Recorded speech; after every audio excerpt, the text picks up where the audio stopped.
یہ بیٹھے بیٹھے ایک دم مرزا محمد علی جیلمی صاحب عمران خان پہ حملہ ہو گئے.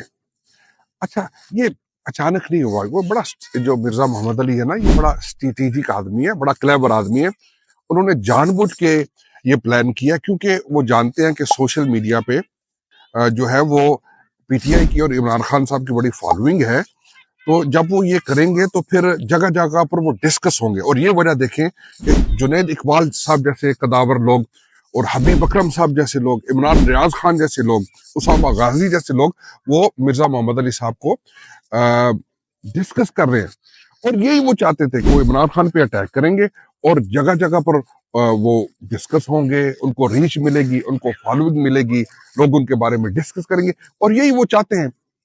تو کیونکہ بدنام جو ہوں گے تو کیا نام نہ ہوگا. لیکن ایک چیز وہ بول رہے ہیں کہ وہ بری طرح ایکسپوز ہو رہے ہیں، بری طرح ایکسپوز ہو رہے ہیں، اور ان کی جو اصلیت ہے وہ قوم کے سامنے آ رہی ہے.